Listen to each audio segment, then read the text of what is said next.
Hey friends, welcome to Think Again. He is 8 the first time we meet him. Knees dusty from playing outside, hair stuck to his forehead, a ribbon of sunlight across the kitchen table. His mother corrects him gently when he talks over his sister. His father shows him how to sand a piece of wood with the grain, not against it. Smooth takes patience, he says. At night they pray, or they don't. Either way they thank someone, God, fate, each other for the day. In this small house, the rules are simple. Tell the truth, say what you mean, don't hit, share your toys, apologize when you're wrong. Years pass like soap bubbles, bright, soft, easily broken. The boy grows. At school he learns capitals and fractions, how a seed becomes a tree, how the moon tugs the ocean. His teacher, tired but kind, tries something brave for a Tuesday. 2 sides, she says. 1 question. Listen first. The class tries. It is messy. Voices trip over one another. A few kids snicker, and then the bell rings, and the experiment dissolves into the hallway like steam. After homework, the boy goes to the glowing place, the one in his pocket. At first it's games, highlights, jokes, harmless. But faster than anyone notices, the glowing place learns him. It learns that certain headlines spike his pulse. It learns that outrage holds him longer than joy. It strings together clips like beads.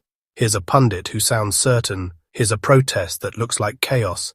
Here's a face that becomes a symbol. Here's a slogan that feels like a sword.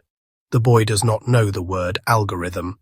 He only knows that the glowing place keeps handing him things that feel like truth because they feel like heat. In high school, he is pulled toward a circle where belonging is earned by volume. It is thrilling to be part of something. There are codes, memes, phrases, ways to laugh and roll your eyes. He learns that certainty is cooler than curiosity. Nuance is for people who lose. He tastes the power of contempt. It is bitter and it wakes him up. By the time he steps onto a college campus, he is ready for answers that come pre-packaged. The campus is loud. Marches, speakers, counter-speakers, posters layered until the walls are papery bark. He goes to a talk. The speaker is shouted down before sentence 3. He goes to another. A different crowd jeers from the back. He notices that both sides claim bravery, and both sides wield shame. He notices that it is easier to learn a chant than to read a book. He also notices that in some rooms, love of country is treated like naivete. In other rooms, compassion is dismissed as weakness. He chooses the rooms that clap for him. Most of us do. Some professors try to coax him toward complexity. Compare sources, define your terms, steel man the other side. But in the cafeteria and dorms, status moves faster than patience. Online, certainty pays in likes. Offline, belonging pays in smiles. He doesn't see himself changing. No one does, while they're changing. On a night that smells like rain, he stands at the edge of a rally downtown. The signs are clever, the slogans are sharp. A counter-rally forms across the street, equally sure, equally loud. The boy now man feels the drumbeat inside his chest, an electricity that tastes like purpose. As the chants rise, he stops hearing words and starts feeling sides. Someone bumps him hard. He wheels around, jaw tight. 100 phones rise to shoulder height. He is ready to do something he will remember forever. Pause. We have watched him grow. We have watched teachers try, parents hope, platforms nudge, crowds pull. We have watched how attention rewards heat, how leaders on every stripe learn that anger is a currency that never deflates. If it bleeds, it leads, an old newsroom used to say. Now it's simpler. If it enrages, it engages. Outrage keeps you watching. Watching sells ads. Ads keep the machine fed. Executives see green arrows. Hosts see bigger numbers. Political consultants see donations spike after every incendiary email. Foreign troll farms clap quietly from far away. A divided public is a bargain they can afford. Who benefits from a society at war with itself? The people who profit from your attention. The people who need an enemy to organize their power. The people who sell simple answers to complicated grief. Who loses? The boy. His family. The neighbor he doesn't know yet. The one who wants the same ordinary things he wants. A door that locks. A table with food. A job that means something, a hand to hold. This is not new. Shift the scene. Let the colours drain to sepia. Germany, 1930s. A different boy stands in a courtyard, back straight, chin up, proud in a new uniform. He is 12, and he feels 10 feet tall. The organisation that gave him this uniform has a name he doesn't quite understand yet. He only knows they marched together that morning, and his voice blended with 1,000 others until it sounded like one voice. The speeches are easy to understand. They say the country was humiliated after the last war. They say enemies hide in plain sight. They say greatness is possible if only the weak would be quiet and the impure would be removed. The boy's family is poor. His father hasn't worked steadily in years. The store shelves are thin. The speeches promise bread. Posters bloom on walls. Bright colours, bold lines, tidy villains. Radios hum with the same stories, morning to night. At school, the teacher who used to read Goethe reads from a new book. The older kids start wearing armbands. In the city square, students heave volumes into bonfires. Freud, Einstein, Mann, smoke smearing the sky while a minister of propaganda smiles for the cameras. Neighbours learn to look away when bricks shatter glass on a November night, and Jewish shopkeepers sweep in silence while the crowd pretends not to see. Laws are passed with careful language. The human mind learns a trick. If cruelty is stamped and notarized, it begins to feel like order. The boy loves the parades. He loves that he belongs. He loves that complicated questions have short answers. When the war comes, he is old enough to carry a rifle. And by the time it ends, there are cities of ash, roads of refugees, trains that whistle through the nightmares of the world. Millions dead, millions grieving. Trials in Nuremberg teach words like crimes against humanity to mouths that have never said them aloud. And in the ruins, older men sit on broken walls and say, "We did not know." Some didn't. Many chose not to. This is what radicalization looks like close up. It isn't a switch. It is sediment, settling. It doesn't announce itself. It practices. It starts with belonging, adds grievance, seasons with humiliation, rewards contempt, and is delivered daily by people who profit when you stay angry.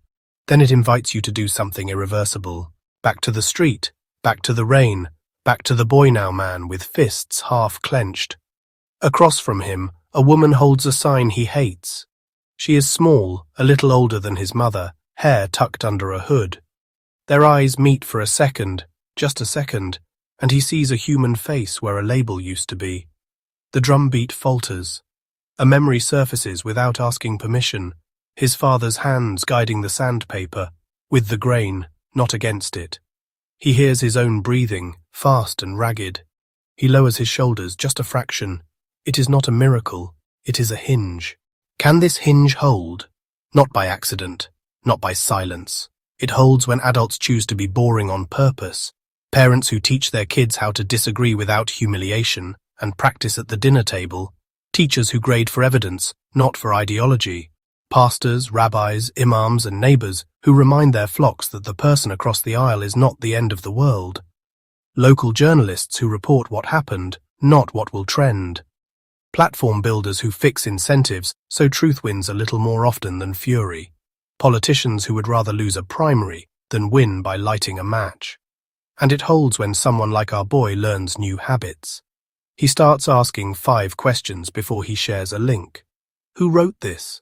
What's the evidence? What would the other side say? What would change my mind? And, most radical of all, what if the person I'm angry at is more than this moment? He meets once a month with people he's sure he disagrees with, on purpose. The first time is awkward. By the third, they're arguing with respect. By the 6th, they're swapping book lists. He discovers that defending what he loves feels better than destroying what he hates. Who is doing the radicalizing? He asks himself finally. Some are ideologues, some are opportunists, some are scared. Media channels that serve different Americas, each claiming the word facts while selling certainty. Corporations that monetize his outrage minute by minute. Political machines that raise more money when he is furious and less when he is calm. Anonymous accounts that exist only to pour gasoline. And 1,000 micro-influencers who need his anger to keep the lights on. Who benefits from division? Not him, not the woman with the sign, not the people who have to live together after the election. Division benefits the people who can spend 5 minutes stoking a fight and then go home to quiet houses while everyone else cleans up the glass. He isn't naive. He knows there are real evils, real dangers, real lines that must be drawn. He knows some causes deserve a full voice, but he also knows that moral clarity does not require moral cruelty, and that enemies are the easiest stories to write and the hardest to live with later. Weeks pass. He unsubscribes from the feeds that make him feel powerful and empty. He follows journalists who correct themselves. He watches a long debate all the way through instead of a clipped outrage. He finds a professor who teaches him to argue a position he hates, and to do it so well that even people who hold that view would nod. He isn't less passionate, he is less programmable, and because he is less programmable, he is less profitable to the people who are using him. The metrics tick down somewhere, a small victory, invisible and enormous. He walks past a cafe one afternoon and sees 2 people he recognizes from opposing protests sitting together, coffee cups between their elbows, hands opening and closing, as if relearning how to talk. He sits at a table by the window and listens without eavesdropping. He hears a sentence that feels like oxygen. "I still think you're wrong, but I don't think you're a monster." He smiles. Outside, a kid pedals past with a paper root bag, yesterday's headlines bouncing against his hip. There will be other rallies, other speeches, other nights when the drumbeat rises. There will be politicians who learn nothing and consultants who advise them not to. There will be corporations that quietly choose profit over peace. There will be fringe voices who love the smell of smoke. And there will be people, many, who pour water instead. If you ask him years later what turned him, he won't say a single moment changed everything. He will say, 1,000 small choices made on purpose. He will tell you his parents mattered, his teachers mattered, a hard book mattered, a long conversation mattered, a history lesson about a boy in a 1930s uniform mattered, because it showed him where this road can go, all the way to broken cities and broken hearts, and how slowly and predictably it gets there. He will tell you that he didn't stop caring. He stopped letting other people rent his anger. He will tell you that compassion did not make him weak. It made him accurate.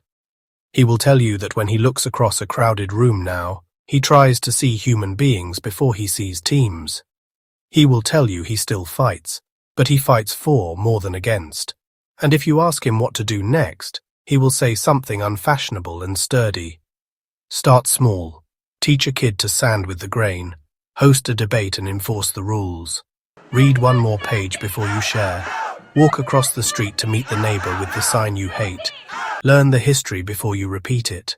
Repeat it so we don't repeat it. Because somewhere, a boy is still 8 years old, elbows on a table in a ribbon of sunlight, waiting to learn what kind of world the adults will hand him. And somewhere else, another boy is being handed a uniform. And somewhere else, a young man is standing in the rain, phones raised around him, 1 second away from a choice that will echo. If we do our work, if we tell the truth and refuse the cheap thrill of contempt, if we remember what Germany learned in ruins, that propaganda can make neighbors strangers, that book burnings light cities on fire, that dehumanization ends in numbers tattooed on skin, then the boy with the clenched fists might open his hands. He might put them to work instead of to war. And if enough boys and girls do that, the people who profit from our division will have to find a different business model. That would be a good day to live in. I'm Quinn, and this is Think Again. Until next time, question on.